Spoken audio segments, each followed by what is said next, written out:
आप संगठन में इतने समय तक थे, आप कब आए संगठन छोड़ के? 2025 माह अप्रैल 29 तारीख को संगठन से मैं आया अलग अभी होकर। हाल में ही हाँ, छोड़ा? क्या क्या सोच के आपने इस संगठन को छोड़ा, मतलब वही। विचारधारा या खतरा बढ़ गया है हाँ, जंगलों में? हाँ, तो खतरा बहुत बड़ा है। इस साल मतलब जो सरकार द्वारा ऑपरेशन कगार की लॉन्च की गई है, इसके साथ बहुत पार्टी को नुकसान पहुंच रहा है और नुकसान रोज ब रोज शहीद होना मतलब मारे जाना ये हो रहा है। इसके चलते हमको अभी किसी भी जगह का सुरक्षा नहीं हो पा रहा है, इसलिए यहाँ रहने से भी फिर हमको भी कहीं ना कहीं मुठभेड़ में मारे जाना पड़ेगा, इसलिए पार्टी छोड़ के जाएंगे करके मेरे पत्नी के साथ मैं आया। मतलब कहीं ना कहीं मुठभेड़ में मारा जाना पड़ेगा, खतरा बढ़ गया था, जवान अंदर तक जा रहे थे। डीआरजी के जो जवान हैं जंगलों में जब पहुंचते हैं और उनसे मुकाबला होता है नक्सलियों का, लगातार देखा गया कि डीआरजी के जवानों के ऑपरेशन से नक्सलियों को बड़ा नुकसान होता है।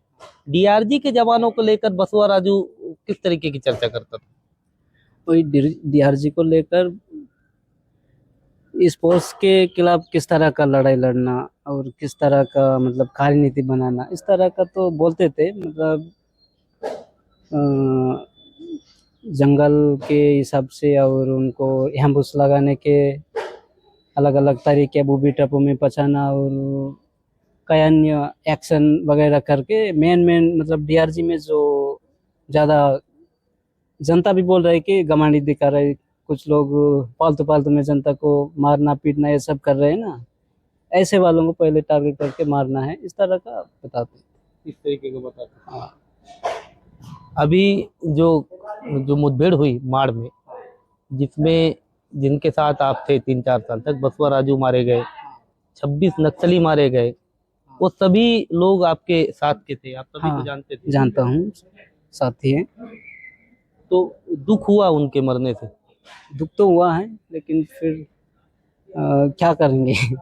आप ये बताओ, आप समर्पण करने आए, तो आप क्या सोच करके इस मुख्य धारा में जुड़ने के लिए पहुंचे यहाँ पर? वही अभी इस क्रांति को आगे बढ़ाने के लिए ज़्यादा चारा चारा नहीं बचा है, जनता के समर्थन भी उपलब्ध नहीं हो पा रहा है। मतलब पार्टी द्वारा जो भी पहले से सैद्धांतिक रूप से राजनीतिक रूप से चलाए गए अभियान जनता में ज़्यादा प्रचार नहीं हो पा रहे, इसके लिए जनता अ, मतलब जनता पार्टी के पक्ष में माओवादी विचारधारा में जुड़ने के लिए ज़्यादा तैयार नहीं हो रहे हैं, इसलिए बहुत हमको अलग अलग तरीका का परेशान होता है जंगल में घूमना ये सब, इसकी वजह से मैं मेरा तबीयत भी खराब हुई तो फिर अभी दमन मतलब ऑपरेशन बड़ा है तो फिर कहीं ना कहीं मुठभेड़ में मारे जाएंगे, इसलिए पहले हम लोग सरेंडर हो मुख्य धारा में जुड़ के सरेंडर हो जाएंगे, फिर सरकार द्वारा जो भी अभी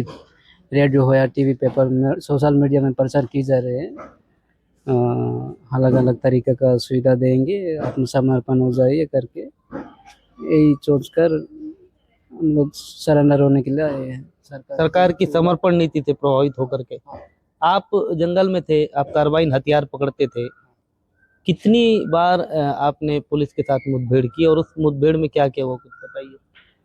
वही मैं 2 ही बार मुठभेड़ में शामिल मतलब हम लोग स्थायी कैंप रखे थे तत्काल जवान उड़ीसा के एसओजी जवान हैं, वो लोग वैसा कुमिंग जनरल कुमिंग में निकले थे, वो हमारे डेरा के यहाँ टक्कर हुए तो फिर इधर उधर से गोली चला, उसमें किसी को हताहत नहीं हुआ, हमको भी कुछ नुकसान नहीं हुआ, फिर आराम से वहाँ से चले गए। और दूसरी बार? वही 2016 फर्स्ट अप्रैल मंथ में और दूसरा मई मंथ में सोनाबेड़ा क्षेत्र में हुआ, उसमें भी हमको एक साथी घायल हुआ था। जवानों को कितना नुकसान हुआ ये तो हमें मालूम नहीं है, हुआ कि नहीं, हमारे तरफ से भी फायरिंग हुआ है बहुत किए। आप नक्सलियों को कोई संदेश देना चाहेंगे क्या, कि अब मुख्य धारा में जुड़ जाएं, और जंगलों में बहुत खतरा बढ़ गया है, कुछ आप बताना तो चाहें तो जो भी आप बताना चाहें।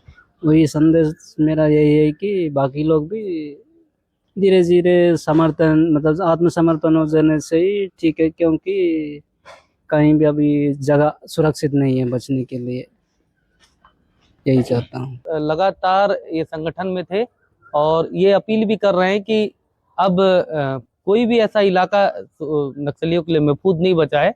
और इनकी अपील भी है कि जो भी नक्सलवाद में